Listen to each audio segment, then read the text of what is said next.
오늘 본문은 모세가 물 가운데서 건짐을 받는 거예요.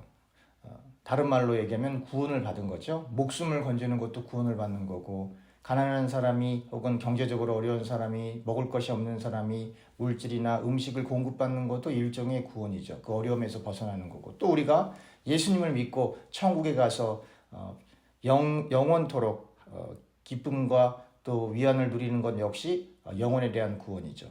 그래서 구원이라고 하는 건 육신의 구원도 있고 물질의 구원도 있고 또 영혼의 구원도 있어요. 그러나 육신의 구원이나 물질의 구원이나 그런 것들은 제한적이죠. 우리가 이 땅에서 영원토록 살 게 아니기 때문에. 그래서 사도 바울은 늘 영혼의 구원을 강조해 왔고 그의 인생 전체가 하나님 나라를 소망하는 인생을 살아왔던 것입니다. 오늘 본문을 보면 우리가 지난주에 나누었던 것처럼 왕이 이제 명령을 내렸어요. 남자아이가 태어나면 다 나일 강가에 던져라. 그전에는 산파들을 통해서 남자아이가 태어나면 이렇게 살해를 하려고 했는데 산파들이 말을 안 들으니까 바로가 그것을 깨닫는 게 아니라 더 악해져서, 세상은 더 악해져요. 그 바로가 더 악해져서 이제는 전체에게 명령을 내려갖고는 남자아이들이 태어나면 나일강에 던지세요. 이렇게 명령을 내리게 되는 거죠. 한번 성경 구절 읽어볼까요? 지난주에 읽었던 출애굽기 1장 22절입니다. 그러므로 바로가 그의 모든 백성에게 명령하여 이르되 아들이 태어나거든 너희는 그를 나일강에 던지고 딸이거든 살려두라 하였더라. 그러니까 결국 이 물이라고 하는 건 죽음을 상징하는 거예요. 그러면 물에서 빠져 죽어야 되는데 그 아이가 살아나는 거는 구원이죠. 그러니까 물이라고 하는 건 양면성을 갖고 있어요. 하나는 죽음, 또 하나는 살아나는 거예요. 그래서 우리가 세례를 받을 때 우리가 물속에 정확하게 얘기하면 침례죠. 우린 장로교라 세례라고 하지만 정확히 얘기하면 침례예요. 물속에 담갔을 때 우리가 죽는 거예요. 우리의 옛사람이 죽는 거고 그 물 위에서 건짐을 받는 거예요. 그래서 새 사람이 되는 거예요. 그러나 우리가 육신적으로 실제로 죽었나요? 아니죠. 그러나 그 의미를 갖고 있는 거예요. 물속에 담가짐으로 말미암아 우리의 옛사람이, 우리의 육에 속한 사람이 죽임을 당하고 그리고 그 물 위에서 건짐을 받아 나옴으로, 왜냐면 우리가 나오는 게 아니라 누가 끄집어내야 되니까. 침례를 하더라도 뭐 침례받는 사람이 자기가 물속에 들어갔다 자기가 나오는 게 아니죠. 침례자가 그 사람을 잡고 물속에 담갔다가 그 사람을 끄집어내야 되는 거거든요. 그러니까 죽임을 당하고 다시 살아나야 하는 거예요. 성령으로, 성령의 말씀의 검으로 우리가 죽임을 당하고 또 우리의 힘으로 소생하는 게 아니라 하나님이, 성령 하나님이 우리를 끄집어내야 되는 거거든요. 그래서 기독교는 불교와 달리 자기 스스로 깨달음을 얻는 종교가 아니에요. 기독교는 철저하게 자기를 부인하여 하나님의 인도를 받는 거예요. 그러면 자기 부인은 자기가 할 수 있나요? 안 되죠. 사람이 아무리 노력하려고 해도 안 돼요. 자기가 아무리 계획을 하고 하나님 말씀 지켜보려고 해도 무의식적으로 들어오는 생각, 의식적으로 들어오는 생각, 삶 속에서 돌발적으로 발생하는 일들 속에서 자기의 감정을 컨트롤한다는 것이 쉬운 일이 아니에요. 되지를 않아요. 그러니까 결국은 자기 부인을 한다는 것도 성령 하나님이 해야 되기 때문에 자기 부인하는 사람, 성경대로 자기 부인하는 사람, 고행이나 수행하는 사람들 말고 성경대로 자기 부인하는 사람은 기도할 수밖에 없는 거예요.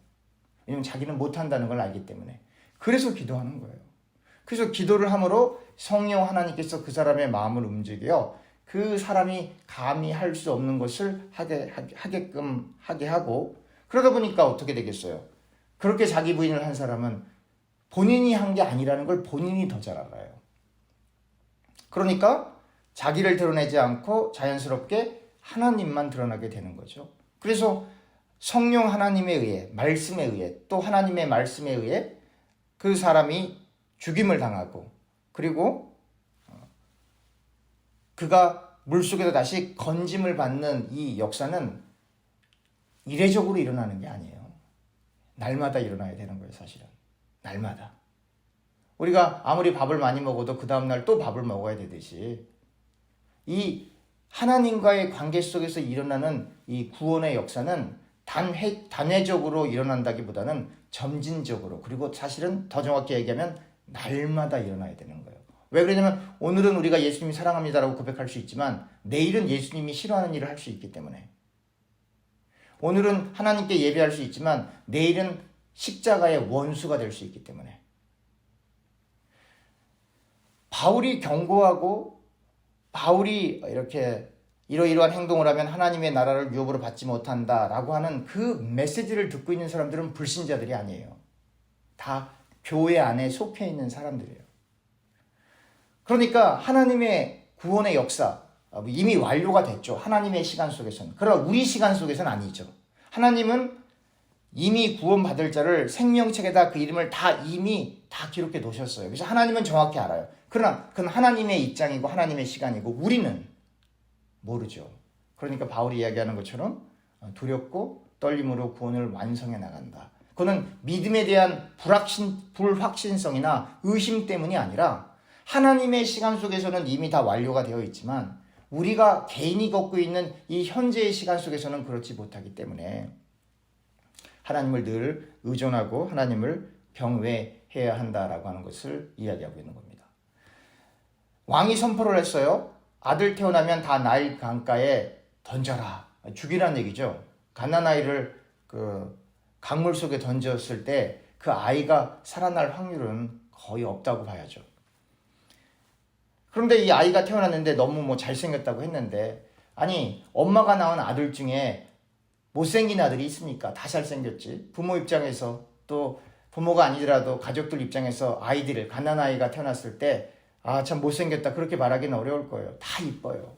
다 잘생겼단 말이죠. 근데 어찌됐건 특별하게 더 잘생긴 이 모세, 도저히 죽일 수가 없어서 3개월 동안, 석 달 동안 숨겼어요. 그러니까 이건 뭘 얘기하는 거냐면 왕의 선포가 정말로 무시무시하다라고 하는 걸 알고 있는 거예요. 숨길 수밖에 없는 거예요. 왜냐하면 살려두면 아이도 죽지만 가족들도 해를 당하니까. 3개월을 숨겨서 더 이상은 숨길 수가 없어서 이제 갈대 상자를 가져다가 역청과 나무진을 칠하고, 그리고는 그 아이를 그 갈대 상자에 넣고 나일강에 이렇게 띄우는 거죠. 태어나자마자 아이를 완전히 물속에 이렇게 던져서 죽게 한 건 아니지만 어찌됐건 그 왕의 선포를 부분적으로 지킨 거예요. 갈대 상자에다가 아이를 이렇게 담아갖고는 띄웠다고요. 그런데 그 갈대 상자를 따라가는 여인이 있습니다. 그의 누이죠. 모세의 누이가 그 갈대 상자를 쫓아가요. 멀리서. 왜냐하면 그 안에 아이가 담겨 있기 때문에 뛰어가서 그 갈대 상자를 본인이 이렇게 들어 올릴 수도 없고, 또 너무 가까이 가기도 법에 어긋나는 것 같고, 그래서 좀 무섭지만, 그리고 아이가 걱정이 되어서 멀리서 그 갈대 상자가 이렇게 내려갈 때 따라가는 거예요. 그러나 그 갈대 상자를 놓치지 않고 끝까지 따라가게 됩니다. 그리고 그 상자가 그 바로의 딸, 다시 말하면 공주에게 도달하게 되는 사건이 벌어지죠. 예수님이 십자가에 달려서 돌아가실 때 예수님 옆에 있었던 한 남자가 있었습니다. 대부분 우리 다 여자라고 알고 있어요. 이걸 성경 구절 찾아볼 텐데요. 예수님 옆에 있었던 한 남자가 있었어요. 예수님이 운명하시기 전에. 그리고 여러 명의 여자들도 있었죠. 우리 성경 구절 찾아볼까요? 우리 요한복음 19장. 요한복음 19장 23절부터 27절까지 읽겠습니다. 요한복음 19장 23절에서부터 27절까지 제가 읽겠습니다. 군인들이 예수를 십자가에 못 박고 그의 옷을 취하여 네 깃에 나눠 각각 한 깃씩 얻고 속옷도 취하니 이 속옷은 호지 아니하고 위에서부터 통으로 짠 것이라. 군인들이 서로 말하되 이것을 찢지 말고 누가 얻나 제비 뽑자 하니 이는 성경에 그들이 내 옷을 나누고 내 옷을 제비 뽑나이다 한 것을 응하게 하려 함이로라. 군인들은 이런 것을 하고 예수의 십자가 곁에는 그의 어머니와 이모와 글로바의 아내 마리아와 막달라 마리아가 섰는지라. 다시 읽겠습니다. 예수님의 십자가 곁에는 그의 어머니와 이모와 글로바의 아내 마리아와 막달라 마리아가 섰는지라. 4명의 여성들이 예수님 운명하시기 전에 있었던 거예요. 26절, 예수께서 자기의 어머니와 사랑하시는 제자가 곁에 서 있는 걸 보시고, 그러니까 예수님 옆에 한 남자가 있었어요. 이 제자는 그 여자들을 지칭하고 있는 게 아니에요. 이 4명 말고 한 명의 제자가 있었어요. 다시 읽습니다. 예수께서 자기의 어머니와 사랑하시는 제자가 곁에 서 있는 것을 보시고 자기 어머니께 말씀하시되 여자여 보소서 아들이니이다 하시고, 또 그 제자에게 이르시되 보라 내 어머니라 하신대 그때부터 그 제자가 자기 집에 모시니라. 이 제자가 누굴까요? 우리 요한복음 13장 23절로 가겠습니다. 요한복음 13장 23절.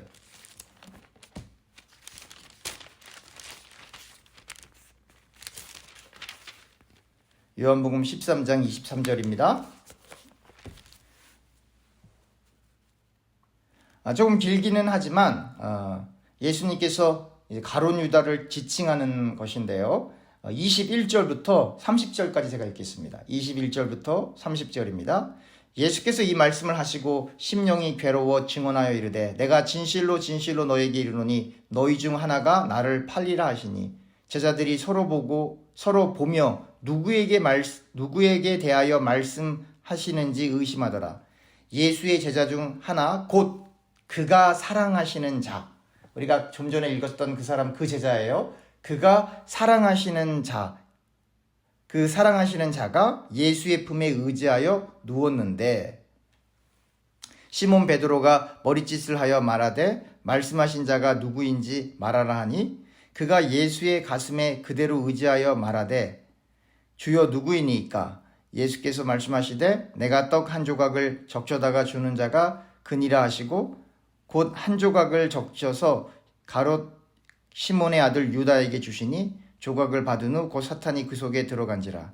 이에 예수께서 유다에게 이르시되 내가 하는 일을 속히 하라 하시니 이 말씀을 무슨 뜻으로 하셨는지 그 앉은 자 중에 아는 자가 없고 어떤 이들은 유다가 돈깨를 받았으므로 명절에 우리가 쓸 물건을 사라 하시는지 혹은 가난한 자들에게 무엇을 주라 하시는 줄로 생각하였더라. 유다가 그 조각을 받고 곧 나가니 밤이로라. 여기 등장하는 예수님이 사랑하시는 자가 바로 예수님이 운명하시기 직전에 같이 서 있던 그 제자예요. 누구냐면 요한입니다.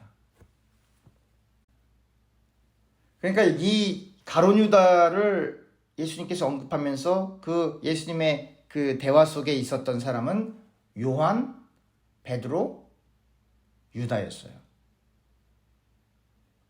베드로는 예수님을 많이 사랑했지만 그는 실제로 행동하는 것보다는 늘 말이 앞섰던 사람이고 성격이 괄괄했던 사람이죠.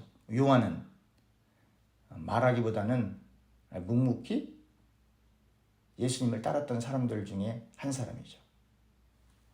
예수님이 운명하실 당시에 다른 모든 제자들은 다 뿔뿔이 흩어지고 도망갔지만 요한만큼은 예수님이 운명하실 때에 그 옆에 다른 4명의 여성들과 함께 있었던 것이죠.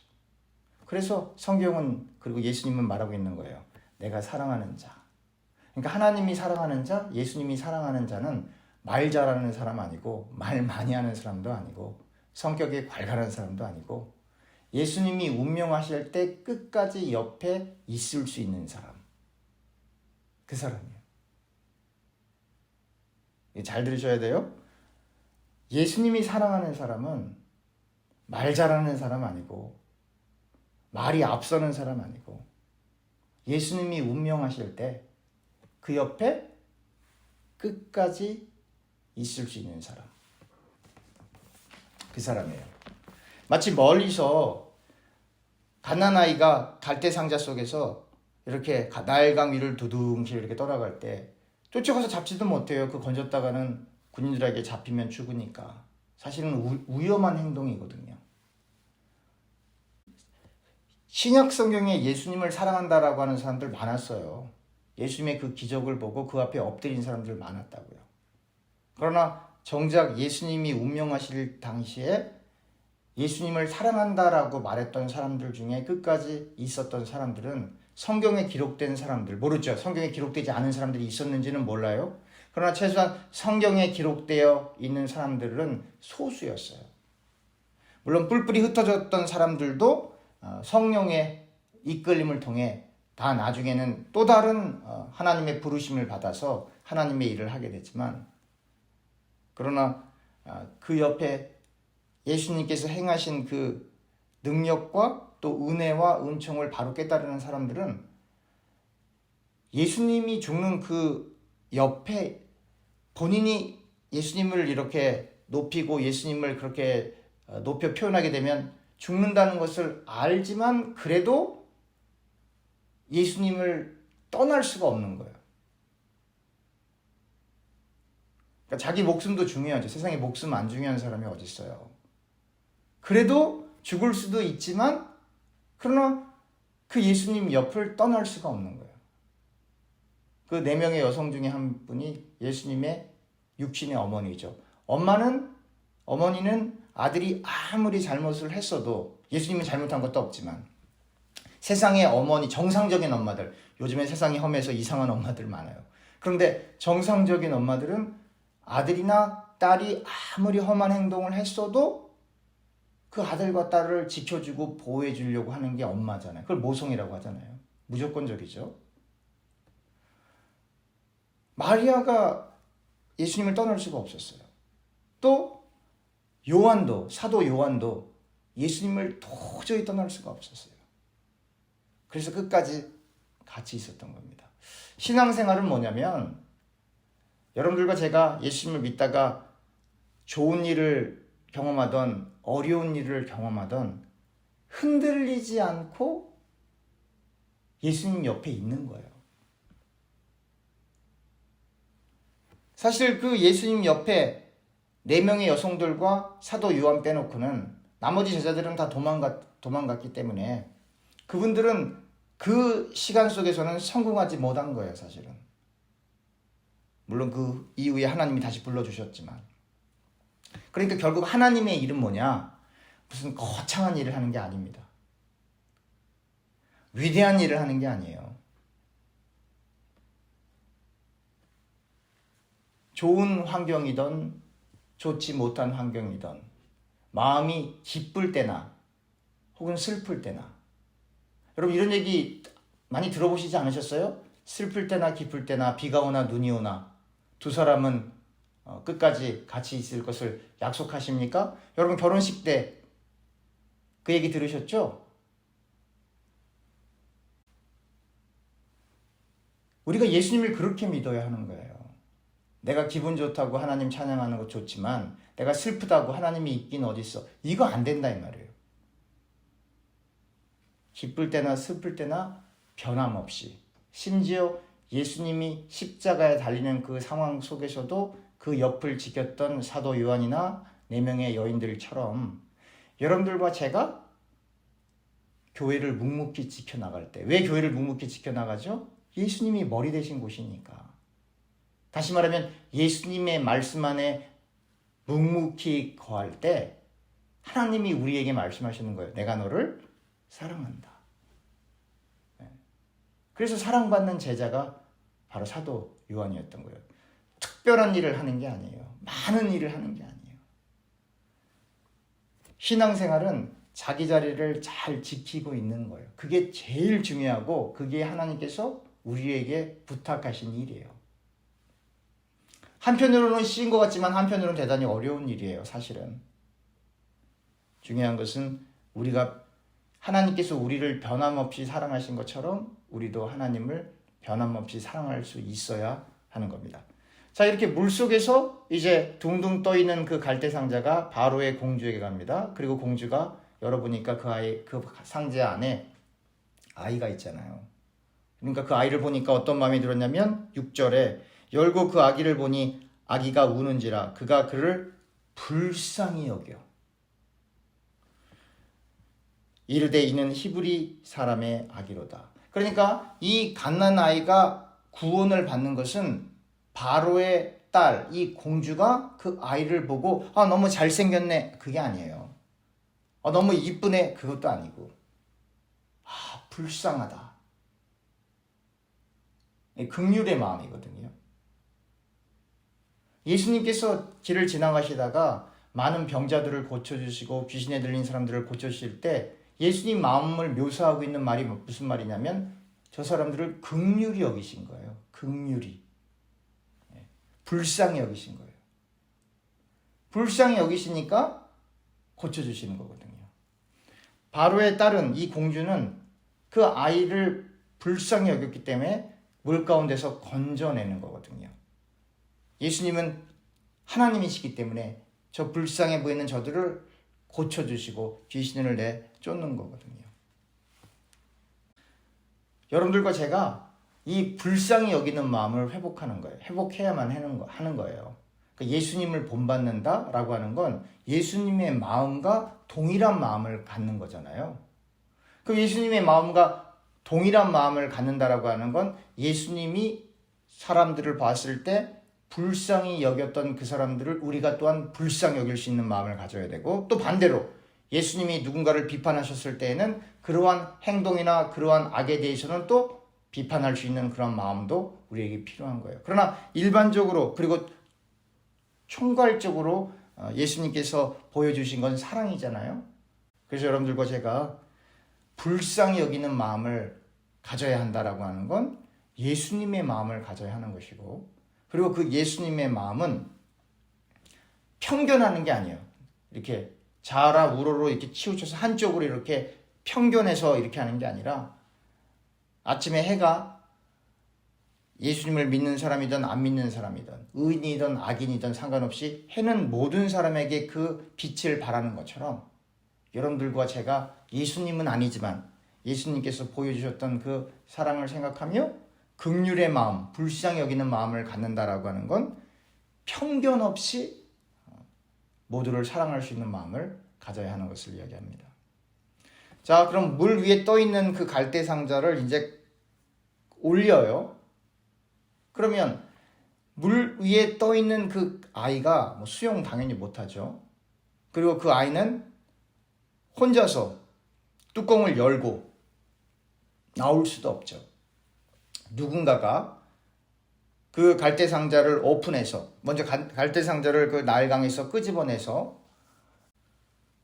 상자를 열고, 그리고 그 상자를 연 후에 아이를 끄집어내야 되는 거예요. 다시 말하면 아이는 할 수가 없어요. 인간은 구원에 있어서 할 수 있는 게 전혀 없어요. 누가 끄집어내줘야 되는 거예요. 아이가 그 갈대 상자를 열고 나올 수가 없는 거예요. 이게 구원이에요. 여러분들과 저도 구원이 그렇게 된 거예요. 여러분들과 제가 갈대 상자 문을 열고 나온 게 아니고, 누군가가 갈대 상자를 나일강 위에서 이렇게 끄집어내 갖고는, 그리고 그 뚜껑을 열어 갖고는 우리를 하나님의 자리로 데리고 온 거거든요. 그게 구원이에요. 그래서 구원에 있어서만큼은 여러분들과 제가 한 게 아무것도 없어요. 내가 한 게 있다라고 생각하는 것이 바로 율법이에요. 내가 이러한 행동을 했기 때문에, 이러한 말씀을 지켰기 때문에 나는 구원을 받는 게 맞습니다 라고 주장하는 사람들은 구원받은 사람들이 아니죠. 성경에서 구원이라고 하는 건 마치 모세가 물 가운데서 건짐받는 것처럼 하나님께서 우리를 건져주신 거예요. 그러니까 어떤 분들은 이렇게 말할 수 있어요. 아니, 내가 예수를 믿어서 구원받는 거 아닌가요? 맞아요. 우리가 예수 믿어서 구원받는 건 맞아요. 그런데 성경은 그 믿음을 주신 분이 하나님이다라고 하는 거예요. 거꾸로 이야기하면 하나님이 믿음을 주시지 않으면 그 누구도 예수님을 믿을 수가 없는 거예요. 모세가 갈대상자에서 구원을 받는 것처럼 하나님께서 우리의 마음속에 예수님을 믿는 믿음을 주시지 않으면 누구도 예수님을 온전히 믿을 수가 없고 그리고 지속적으로 믿을 수가 없어요.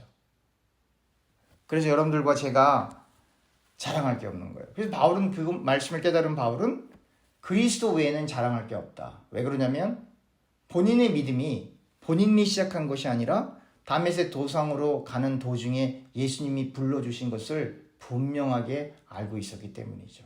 그 다음부터는 자기도 주체할 수 없는 하나님을 향한 사랑과 또 예수 그리스도 안에 있는 믿음이 샘솟듯이 그의 심령 속에 일어나는 거예요. 그래서 결국은 그의 전 인생을 돌이켜서 복음을 전하는 선교사님이 된 거죠.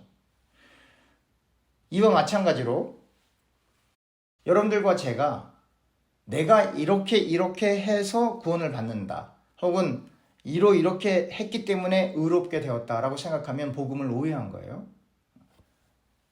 구원의 시작점이 하나님이었고 그 하나님께서 우리에게 믿음을 주셨고 그리고 그 하나님이 우리를 끝까지 견인, 성도의 견인이라고 하잖아요. 끝까지 우리를 견인해 주신다라고 하는 것을 믿고 그분께 모든 것을 의탁하는 게 바로 복음을 바로 깨달은 거예요. 그런데 그건 또 하나님의 입장이에요. 그럼 우리는 그래 모든 건 하나님께서 다 하시니까 나는 내 마음대로 살아도 되나? 그건 아니라는 거죠. 항상 양면성이 같이 있어요. 하나님께서 우리를 불러주셔서 우리를 예수 믿게 하시고 예수를 믿으니까 이렇게 예배에 참석하는 거죠. 그러나 우리가 일상을 살아갈 때 우리의 직면하고 있는 그 일들은 우리의 의지와 상관없이 어떤 일들도 일어나지만 때로는 우리가 결정할 수 있는 순간들이 늘 있어요.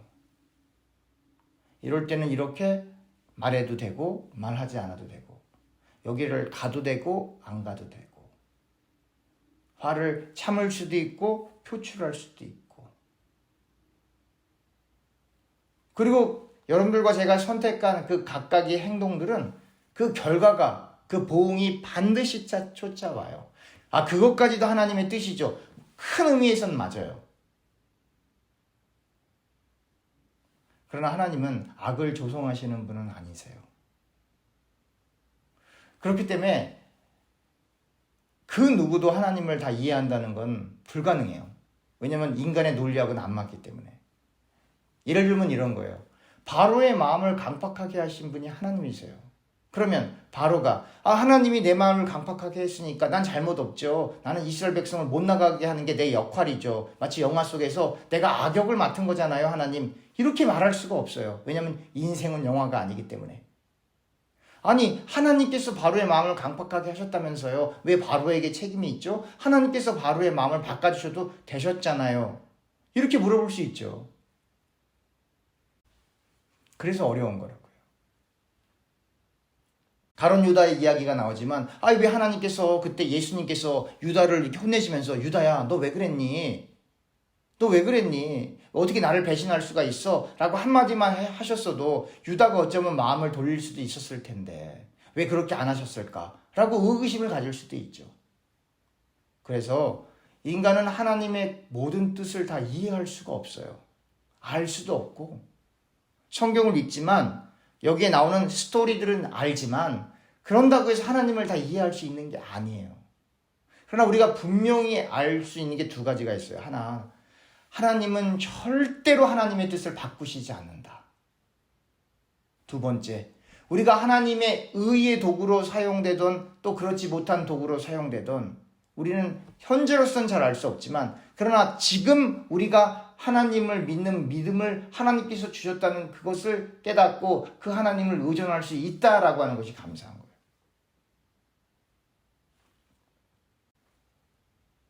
거기까지 우리가 인간의 이성으로 생각할 수 있는 거예요. 그 이상은 몰라요.